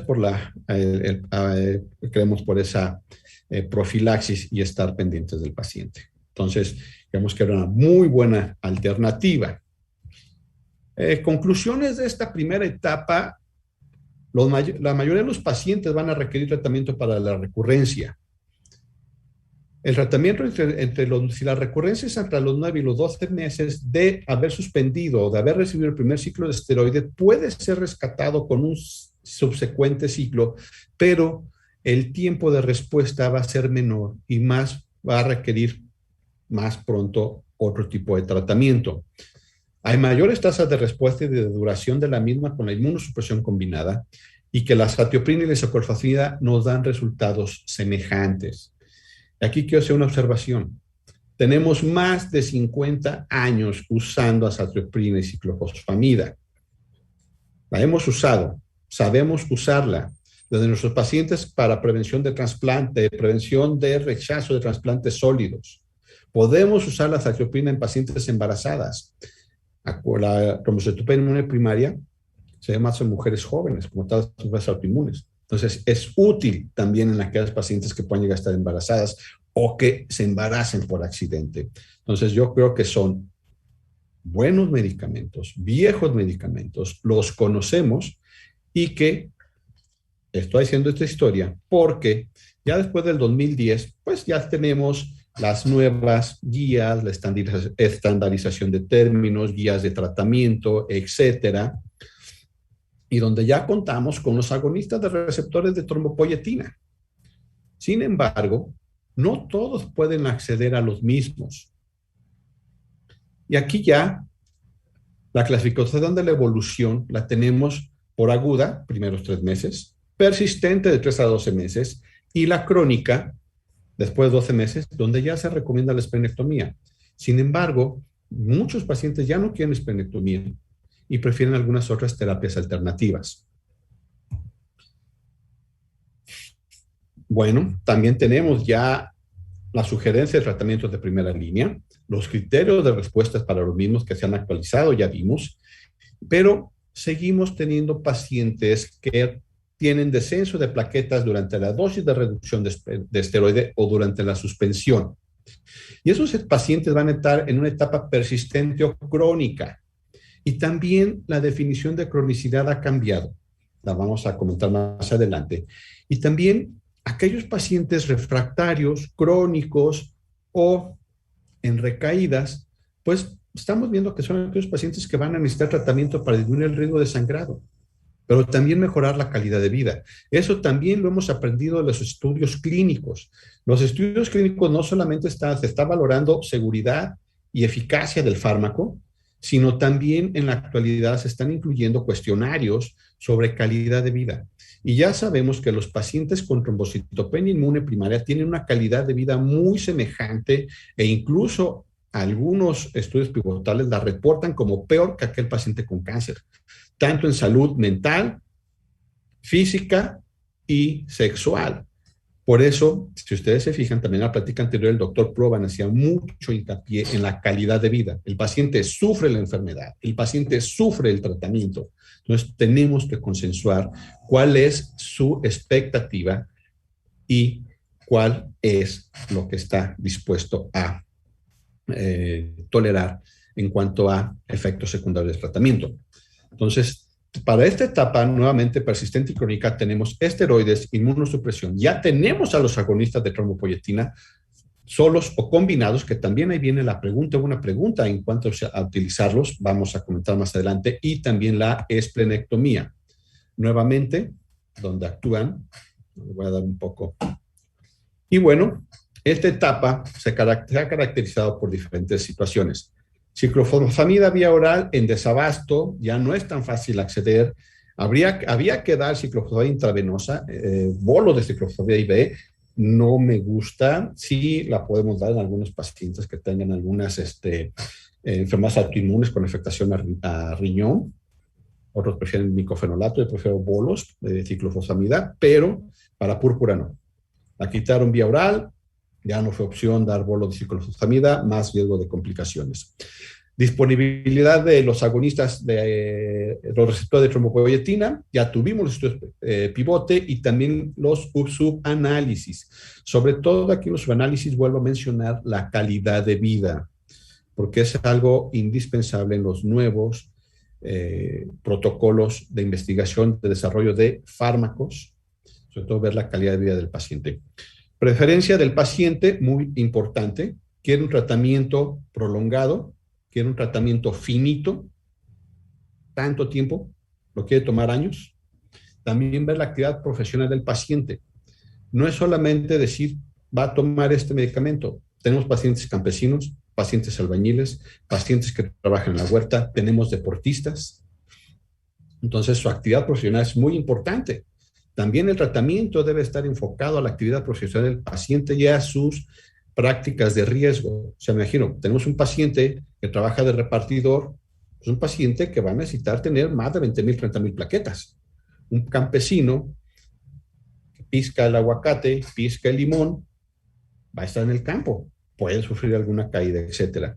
Actividad física, si bien es cierto, puede caminar, puede nadar, pero también la actividad física, el paciente practica fútbol, practica básquetbol, arte marcial, etcétera. También tenemos que enfocarnos en la actividad física del paciente y su calidad de vida. Ok, vas a vivir con 20,000 plaquetas, no puedes andar en bici, no puedes practicar básquetbol, no puedes ir a trabajar a la huerta. Calidad de vida. ¿Qué opciones tenemos? Nuevamente, ciclo de esteroide solo en ciclo habitual, ya lo mencionamos. Ciclo habitual más azathioprina, ya cambiamos. Aquí ya no incluimos ciclofosfamida porque ya no era opción al no tenerla tan fácilmente disponible vía oral. Ciclo corto de esteroide más agonista de RTPO. ¿Y por qué? Si nosotros nos vamos nuevamente a los estudios pivotales, a los estudios pivote de los agonistas, se permitían en algunos casos el rescate con dosis bajas de esteroide cuando bajaban las plaquetas y disminuir el riesgo de sangrado y nuevamente tener el agonista. Entonces, aquí también quisimos explorar esa posibilidad de un ciclo habitual en esa recaída, con esa refractariedad y después continuarlo con agonista. Y bueno, también terapia triple, esteroide más azathioprina y agonista de RTPO, que es lo que estamos haciendo. Nuevamente, no voy a hablar de pacientes que tengo solo con azathioprina o con esteroide o con agonistas de RTPO, sino quiero hablar de esta experiencia combinada, puesto que los resultados con estos monoterapias son semejantes a los de la literatura y no voy a andar en eso, sino quiero hablar nuevamente de esas terapias combinadas que para mí pueden ser o que son una opción. Y en esta etapa, bueno, también presentamos una experiencia del trombopag con pacientes que lo usábamos como terapia a segunda línea, y en este caso era esplenectomía, con también buenos resultados, mantenían respuestas y el paciente pasa a esplenectomía y se mantenía libre de tratamiento por varios años, ya no andaré en eso. Nuevamente, recurrencias, esteroides solo, a 12 meses o más, 91 eventos, se rescataron con prednisona 28 días, reducción al día 42, el 30% mantiene respuestas a 6 meses, 18 a 12 meses, y tratamiento promedio a siguiente línea, desde 13 hasta 26 meses, por medio de 18 meses, y se confirmaron los resultados de esta primera etapa. También volvimos a tener pacientes con prednisona y azathioprina.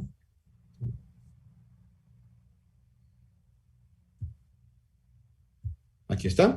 Esteroide ciclohabitual más azathioprina igual, máximo 150 días, 6 meses, y dosis de reducción hasta suspensión en 3 meses, completar los 9 meses, 78 nuevos eventos aunados a los previos, 92% mantiene respuesta a los 6 meses, 88 a los 12 meses, y el tratamiento, el tiempo siguiente al tratamiento entre 15 a 39 meses después de haber suspendido la inmunosupresión combinada.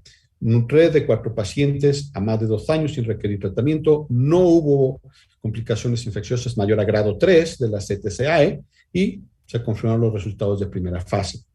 Nuevamente lo que habían comentado o que se había preguntado en la ponencia anterior, ¿se puede utilizar esteroide con agonistas de RTPO? Nosotros lo utilizamos, esteroide ciclo habitual, o sea, estamos hablando de recaídas, ciclo habitual más agonistas de RTPO.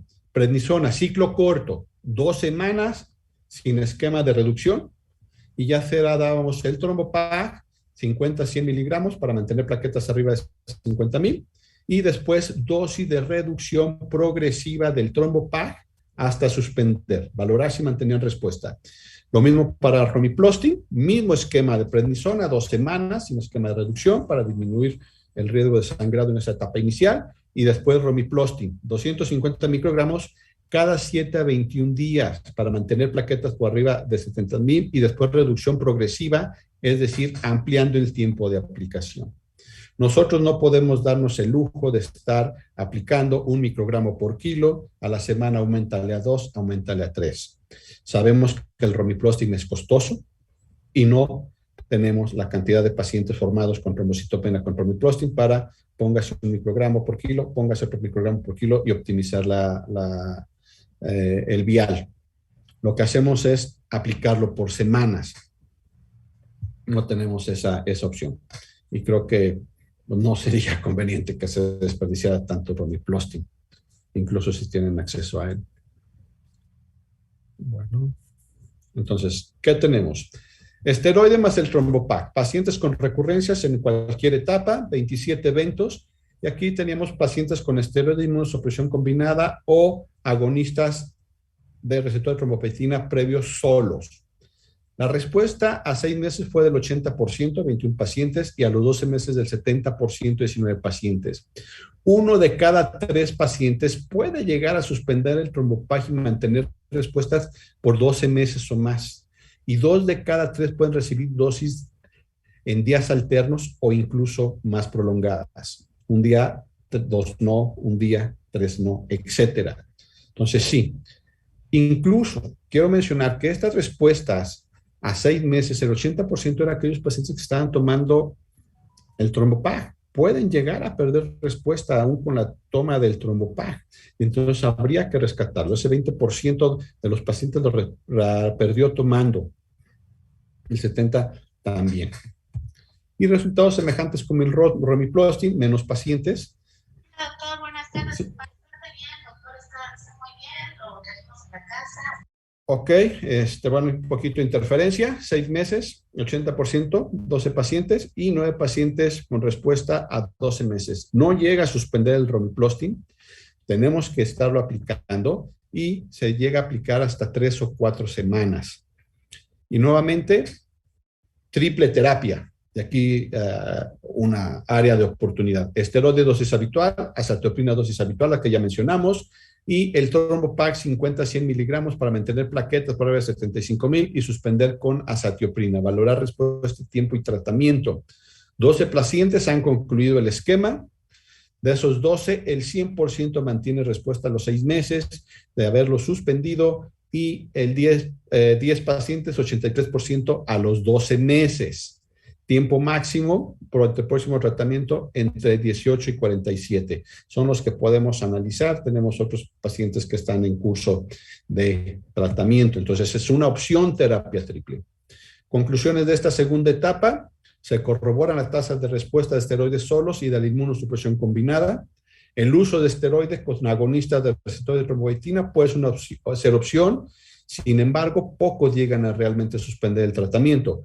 Por eso es que reciben tratamientos prolongados, incluso como se menciona en la ponencia anterior, el doctor Proban, pacientes que llevan recibiéndolo 8, 10 años, son seguros, son eficaces, pero la toxicidad económica pues es muy alta, y más en un país como el nuestro.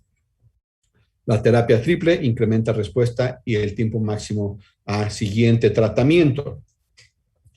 Ya voy a terminar. Consideraciones especiales, recurrencias con sangrado activo y cuentas de plaquetas menores, ya saben, IgG, bolo de dexametasona, y que podemos estar valorando la terapia triple con azathioprina y agonistas de RTPO. O sea, estamos incidiendo sobre la patología, inmunosupresión, no solamente linfocito T, también linfocito B y esteroide. Tratamientos con monoterapia, muy útiles en combinación. Yo en lo personal no recomiendo danazol. Calidad de vida. No podemos quitarle calidad de vida a las mujeres. Hirsutismo, acné, climaterio, trastornos de la sexualidad. En mi práctica no doy danazol. Mala experiencia, pacientes que aún chequeo urológico, próstata, ultrasonido, tacto, antígeno prostático, antes de los 12, 18 meses de estar con exposición a danazol, cáncer de próstata. Entonces, algo que tenemos que estar cuidando con danazol, efectos secundarios, mujeres jóvenes o en masculinos mayores de 50 años, cáncer de próstata. No doy danazol. Afortunadamente, qué bueno que ya no está tan disponible en el mercado, prefiero inmunosupresión o agonistas. Y bueno, tratamientos a futuro, ya los mencionó el doctor Proban.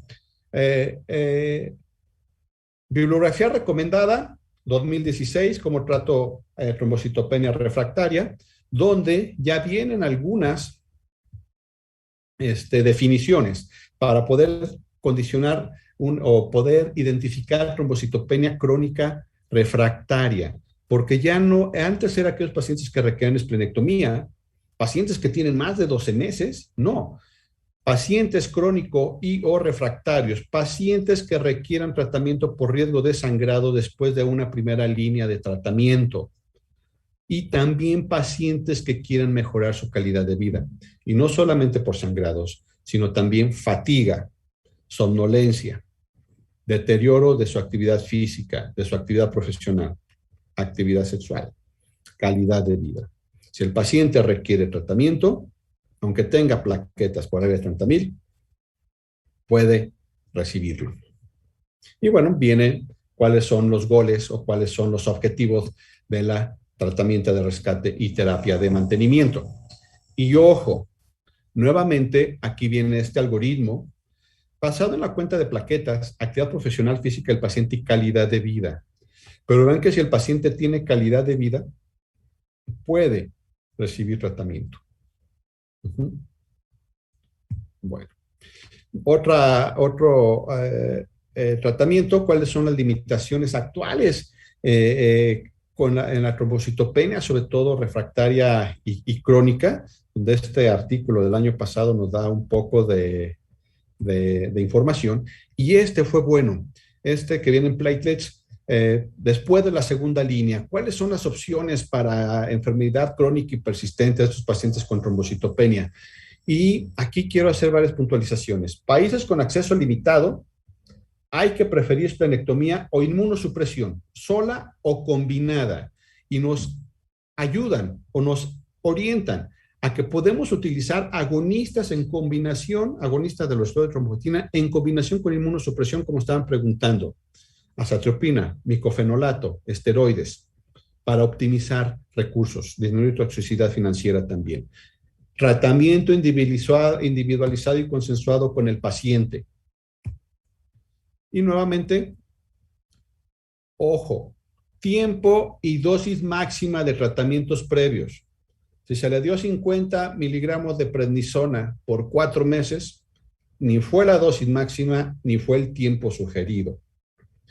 Ciclofosfamida, Entonces, hay que ser cuidadosos, observar que realmente el paciente cumplió con dosis y tiempo antes de considerar lo que no respondió a esa terapia. Y si tuvo respuesta, se puede volver a repetir. Recibió acetropina hace 2 años, ahora recayó. Puede volver a usar acetropina, recayó hace 2 años. La cosa es si recae antes de 12 meses o 6 meses. Ahí sí pudiera cambiarse. Y bueno, aquí, acceso a tratamiento, muy importante. No tenemos recursos ilimitados, no todos nuestros pacientes van a tener acceso a agonistas de receptor de trombopoyetina. Por eso la esplenectomía sigue teniendo un lugar muy importante en nuestra población y sugiero que se retome nuevamente la esplenectomía.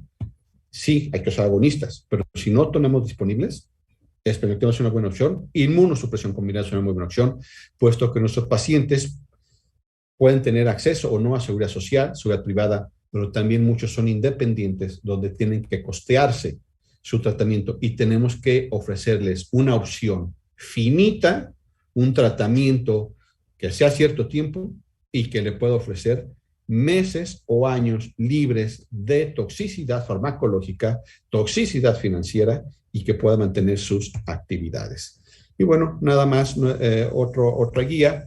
Y bueno, ya para terminar, recomiendo ampliamente esta revisión por el Grupo de Monterrey del Hospital Universitario. Es una muy buena revisión en cuanto a la fisiopatología de la trombocitopenia inmune crónica, que es diferente a la de la trombocitopenia inmune primaria aguda, inicial.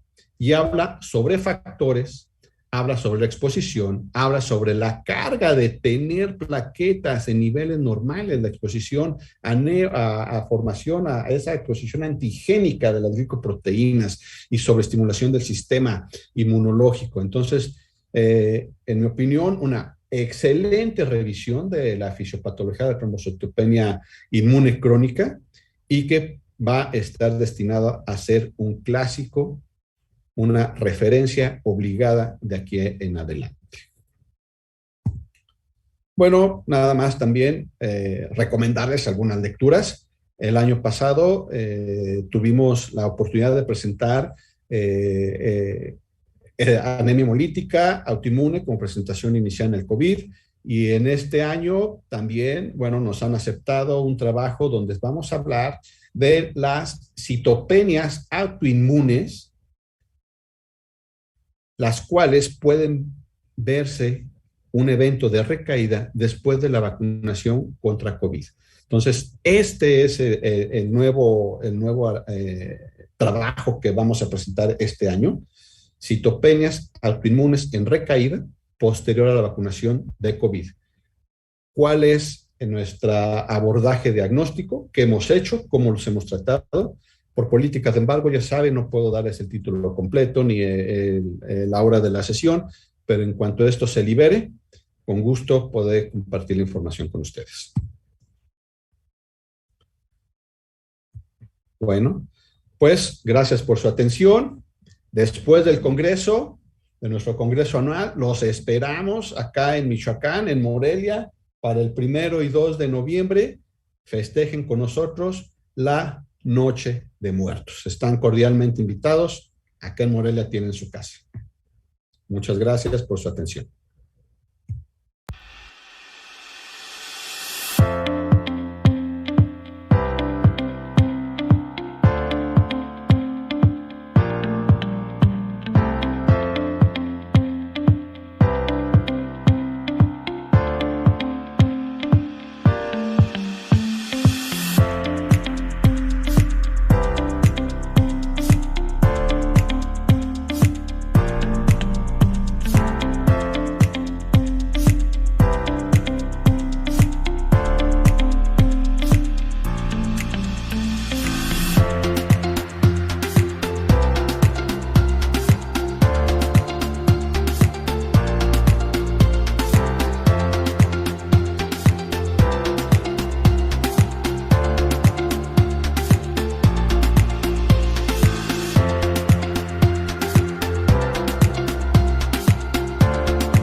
bien, muchas gracias al doctor Gregorio, nuestro segundo conferencista de esta tarde y noche.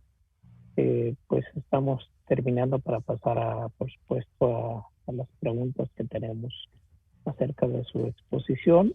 Y bueno, pues para nosotros es muy grato compartir con todos ustedes nuestra numeralia de la sesión del día de hoy. Y bueno, pues agradecer a las más de 1,100 personas que se han conectado en este día de transmisión sobre trombocitopenia inmune primaria. 1,055 personas a través de nuestra plataforma y casi 85 personas enlazadas a través de Facebook Live que también nos están viendo. Así que pues les mandamos un saludo y agradecerles nuevamente, repito, pues los países con más enlaces, por supuesto, además de México y los diferentes estados, es Bolivia, Perú, Argentina, Colombia, Ecuador, Cuba, y bueno, entre otros que realmente ya los mencioné hace un rato. Muchas gracias a todos y bueno, pues les mandamos un saludo desde la área de transmisión que es en México. Bueno, doctor Gregorio, creo que tú complementaste muy bien a lo que también enfatizó el doctor Drew, y la importancia que tienen los tratamientos y mucho el abordaje tratando de visualizar o buscar la calidad de vida de los pacientes. Sobre todo, no solamente del niño, que es importante, sobre todo el adulto, que tenemos una fisiopatogenia un tanto diferente por mucha evolución a los pacientes con trombocitopenia inmune crónica. Y creo que el abordaje integral de cada uno de los medicamentos en los cuales, en qué circunstancias puede ser favorable uno y otro, pues creo que nos da la visión a todos en general. Yo sé, Gregorio, que tú particularmente te dedicas básicamente más al tratar pacientes adultos. Hay una pregunta, porque sé que has estado en foros también de tratamiento en pediatría. ¿Qué manejo hay en relación al uso de estos agentes trombopoyéticos en pacientes pediátricos, doctor Gregorio? Sí, esa es una muy buena pregunta porque todos los hematólogos, pues en algún momento nos enfrentaremos también en niños, sobre todo por nuestro tipo de formación. Hace algunos años no estaba tan clara la división o no había el hematólogo pediatra en nuestra población. Ya ahora contamos con varios muy buenos, sin embargo todavía sigo viendo yo niños. Y sí, me ha tocado ver niños que tienen curso crónico y que también la esplenectomía en edades tan tempranas, sobre todo menores de 8 años, si bien pueden llevarse a la esplenectomía, no pueden usarse otras alternativas. Yo he seguido el protocolo Petit, lo que se ha utilizado el TromboPac, los estudios Petit, y con buenos resultados. Incluso los niños, cuando llegaron, pues ya están programados de esplenectomía, los padres un poco angustiados por ese tratamiento quirúrgico. Se les comentó la opción de los agonistas de trombopoyetina y sí, los seguimos usando a su dosis de 25 miligramos como en los niños.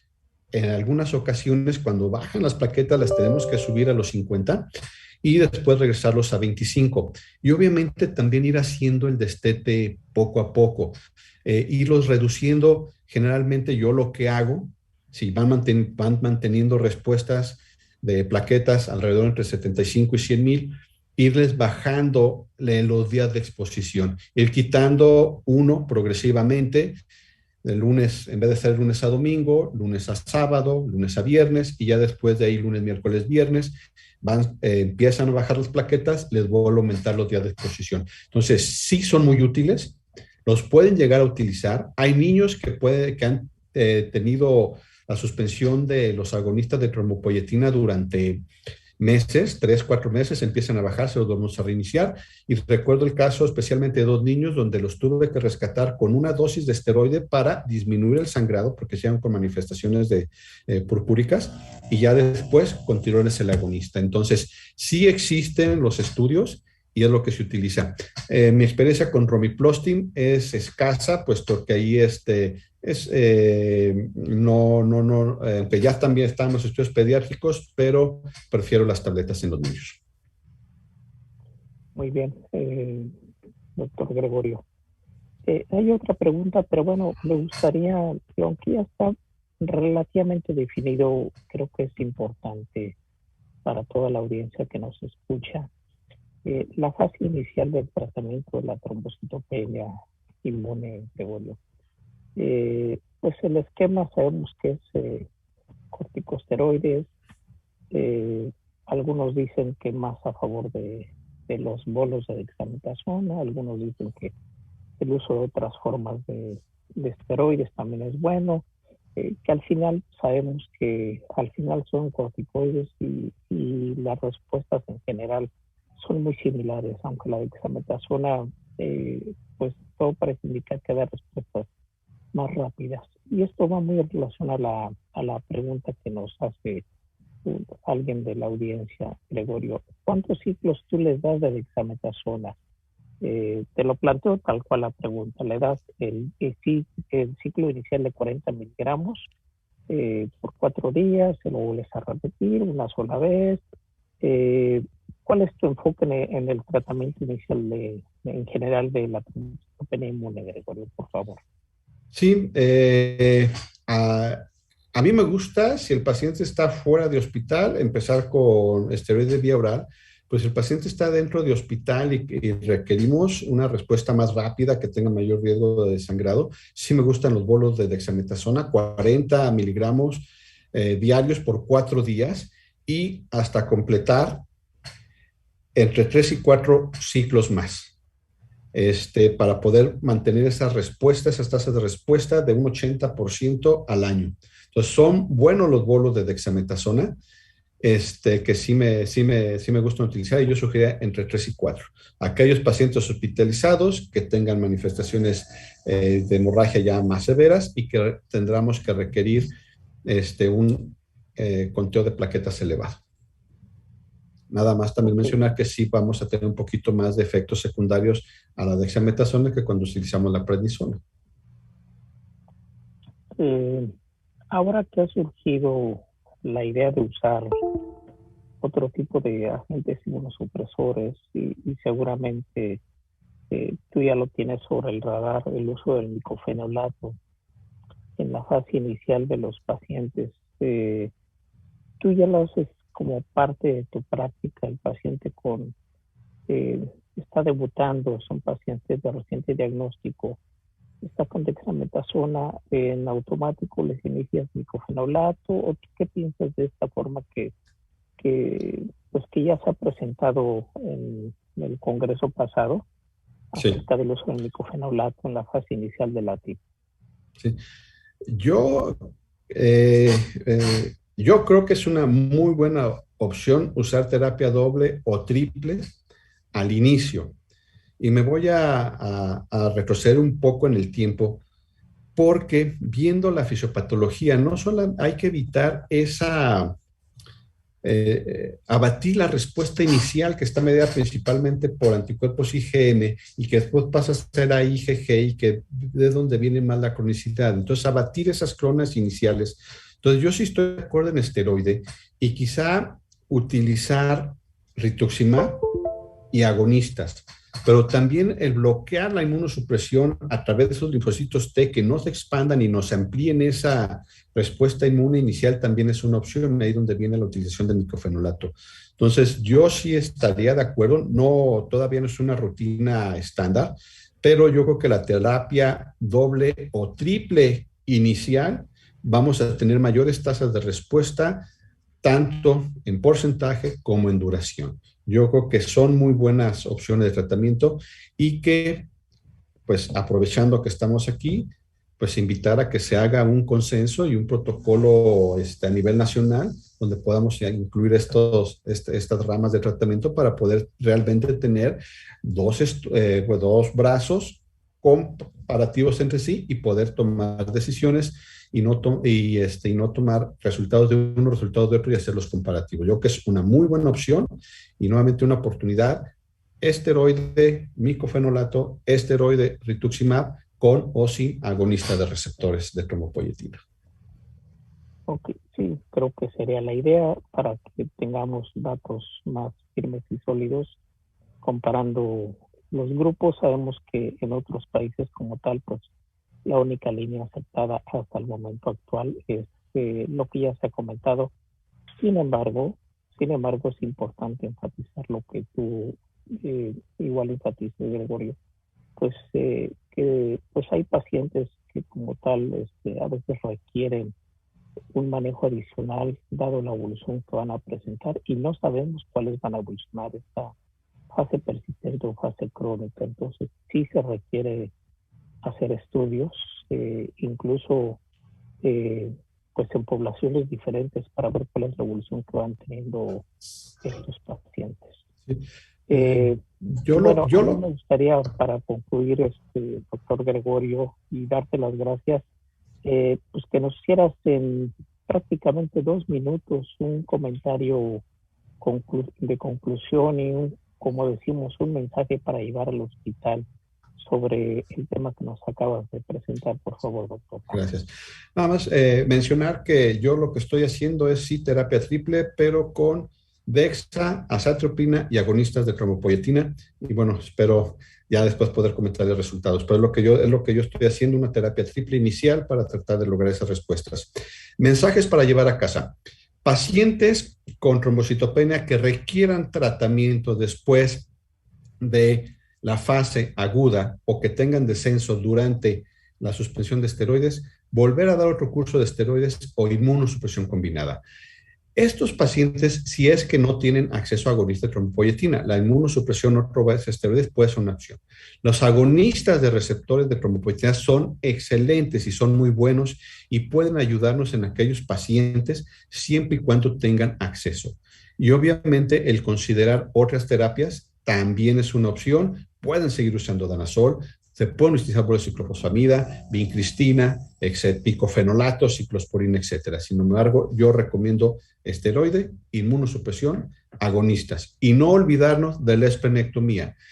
Incluso en estas revisiones, aunque sean de consensos internacionales, mencionan el acceso en países de bajo desarrollo como el nuestro, que no debemos de olvidarnos de la esplenectomía, que mantiene buenas tasas de respuesta durante muchos años y su riesgo de complicaciones trombóticas a largo plazo no excede el de una derivación estándar al riesgo trombótico en relación a, en riesgo ajustado a edad y género de la población general. Entonces yo creo no olvidar la esplenectomía, agonistas muy buenos, pero si no contamos, inmunosupresión puede seguir siendo una muy buena opción y que tenemos más de 50 años manejando inmunosupresión, no solamente en hematológicos, sino también en los pacientes de medicina interna. Pues muy bien, muchas gracias, doctor Campos. Gracias. Y bueno, nos mandan saludos a todos de las más de 1,100 personas de Bolivia, Ecuador y de Cuba. Muchas gracias, igualmente les enviamos saludos. Doctor Oscar, pues realmente una sesión exitosa y bueno, pues si tienes a bien darnos tus palabras de conclusión de esta sesión, adelante por favor con nuestro presidente. Pues muchas gracias, no me queda más que agradecerle realmente al doctor Gregorio Campos y al doctor Drew Provan una excelente revisión del tema. Creo que nos dejaron satisfechos en muchas de nuestras dudas, quizás nos dejaron algunas otras para poderlas resolver, pero eso es importante porque de eso se trata, buscar la manera de aumentar el caudal de formas de tratamiento para esta enfermedad que es muy común. Entonces le agradezco al doctor Campos su revisión, una excelente revisión. Quiero agradecerle al personal que trabaja, que participa con nosotros en la Agrupación Mexicana para el Estudio de la Hematología, a la autora licenciada Montserrat de la Teja y a la maestra Jimena Castro por la organización de esta sesión. Agradecerles de luego a todos los miembros de la agrupación que se conectaron con nosotros en esta ocasión. Muchas gracias, compañeros, y a todos los grupos latinoamericanos también que participan, y les agradezco su interés. Quiero agradecerle al doctor Martínez, que aunque lejos y enfermo de la garganta, está con nosotros. Muchas gracias, Carlos. Agradecerle a Laboratorios Novartis por el patrocinio de la sesión, y sin olvidar al Grupo Destinos por el apoyo, un excelente apoyo en la transmisión del evento. Muchas gracias y les deseo que pasen muy buenas noches. Gracias, doctores. Buenas noches, gracias. Hasta luego.